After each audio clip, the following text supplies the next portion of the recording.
Hello guys, welcome back to the channel and welcome back to Lou DG.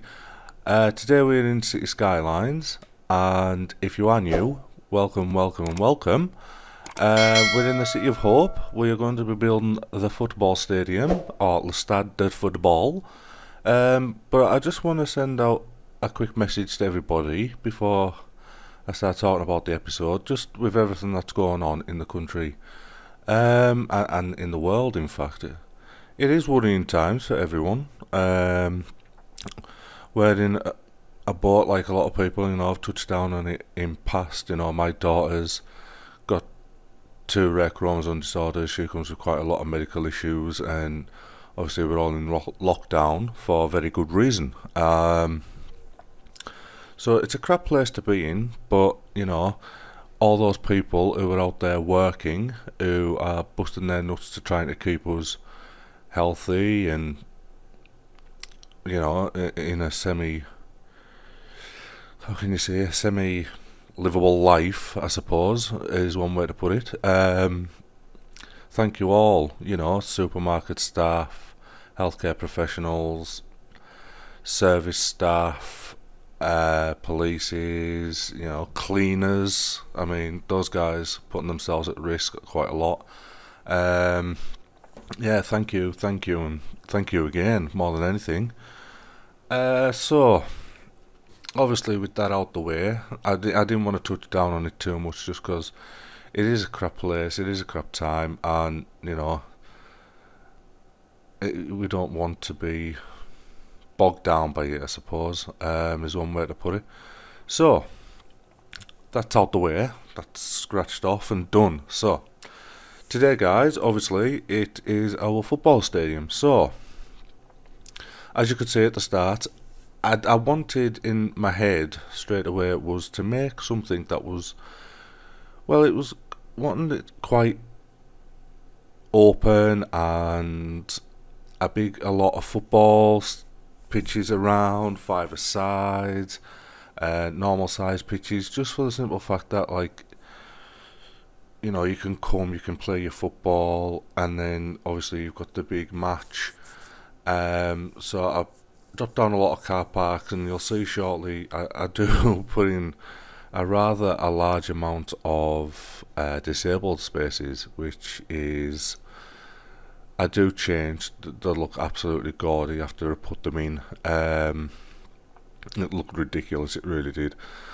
And I do like the car parks, how they work out with the roads and how they're attached and everything like that. Here you can see I'm fencing up. Got to put fences around all of the pitches. It did take some time. Even using prop-to-line tool, it took me a while to figure it out and get it right. Because even though they're snapped together, they're not together. They're like offset. So I was just like, oh my god, no, I can't. I don't know if I can do that. So yeah, I didn't film that because it was just boring and took forever. Here we are putting in the sheds for them, trying to figure out quite where I wanted them, and trying to get them to not so much as mess with the terrain, but obviously they do when you plop them down. And so it was just rejigging them about. Yeah, football is a huge part of me. I do love my soccer. If you're in America, obviously,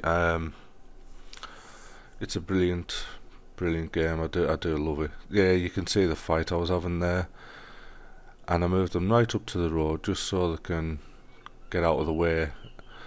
To be fair, I could have edited this bit out because it was a bit of a fight. It didn't need to be in, but hey ho, it is. Copy and paste them, get them in different areas. Offline, actually, I did realise that I don't know why I didn't think of it before.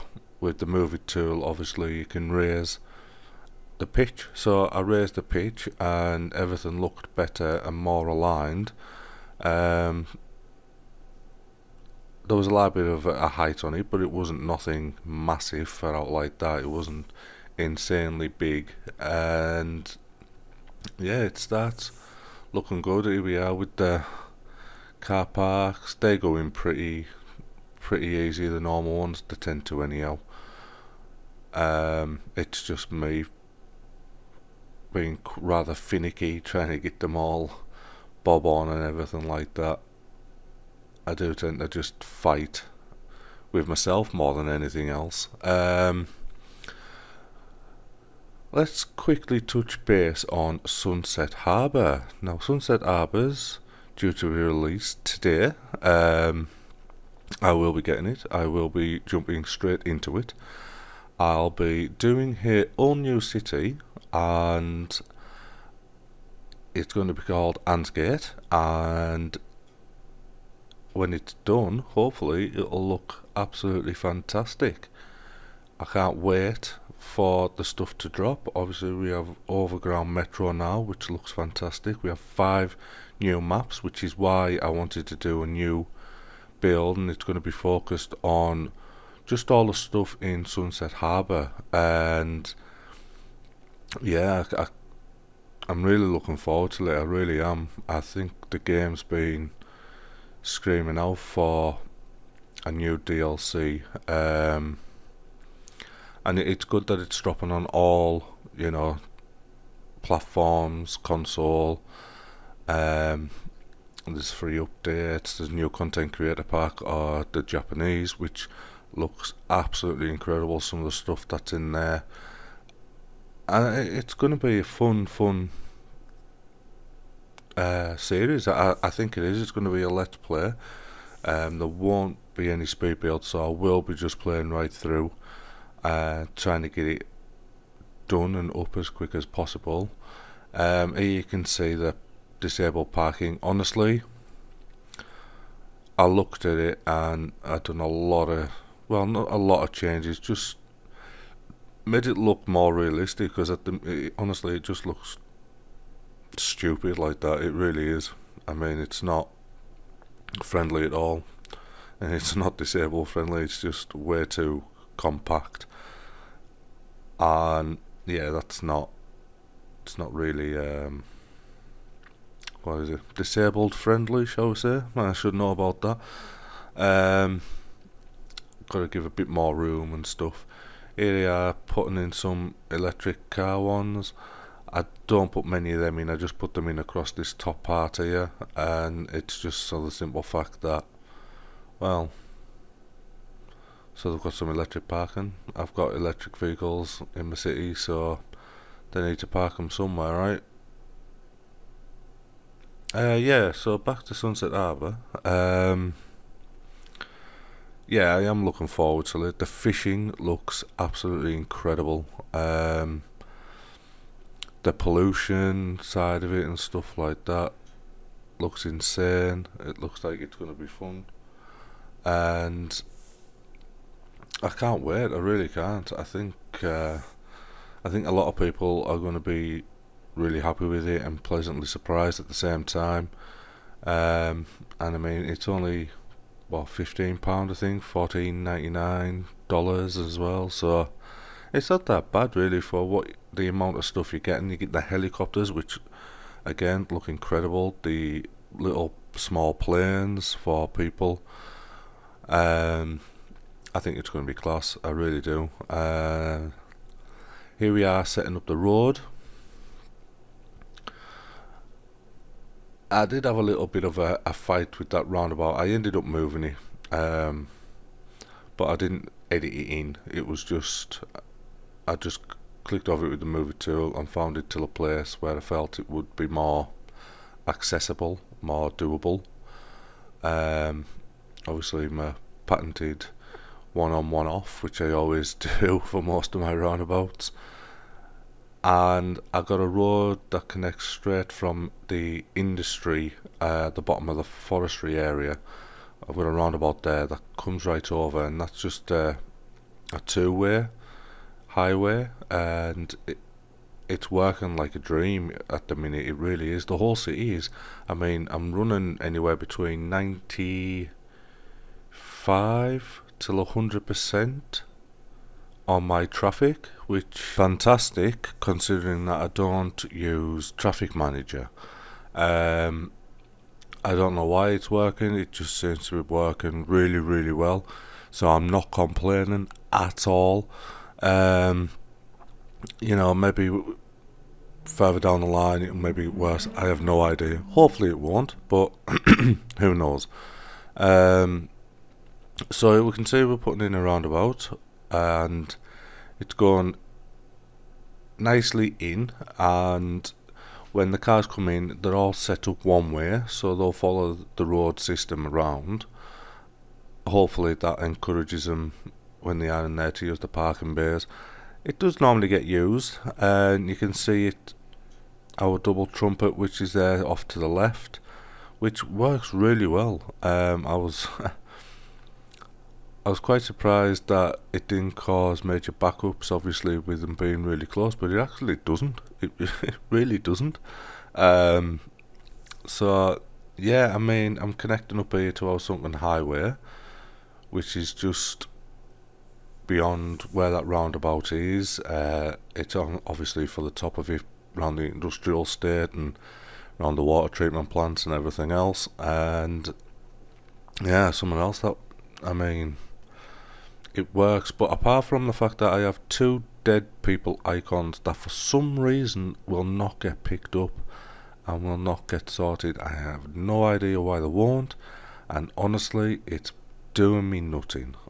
It really, really is. I end up moving the whole football stadium very shortly. I didn't actually put it in, just for the simple fact that once again it was me being finicky. You can see I'm making all the roads one way now. It's just for traffic flow more than anything else. It makes it a lot easier. The centre lines are two-way, but the outer lines are all one-way. So you can see I'm jigging the outside roads, trying to make them as straight as possible, and then, oh no, I did record it all. Yeah, so then I pick it up and shift it and just make it straight, because even though I felt like it was built straight, it wasn't built straight, which was really strange. And I'm just resorting out the roundabout, making sure that it's right. Now I know I haven't done my patented one in one off on this roundabout. I purposely did that, just for the simple fact that I wanted to see how it runs with not having it on, and because I've never really looked, and it's working so far. I mean, it does get a little bit backed up now and again, but most of the time it works alright. You can see I'm putting in some more roads for the commercial and some offices and stuff like that, painting its own district, and I really like how it comes out. I really do. I think it's class. And we're coming up to the end of the episode, guys. So I would just like to thank you all very much if you stuck around to watch it. Obviously, it's not that long of a video. Obviously, please like and subscribe to the channel. It is all massively appreciated, and I thank you all so much. And with the new DLC being released, and we're starting on Ansgate, I'm really looking forward to that, and I hope you stick around and watch it. Obviously, there's going to be a montage coming up of how it all looks, how it all finished. I did re-record it a couple of times because obviously I made a couple of changes and whatnot. So yeah, and that's it, guys. So I thank you all once again. Like I said, it's all much appreciated. Please like and subscribe, and I'll catch you in the next one. Ta-ta for now.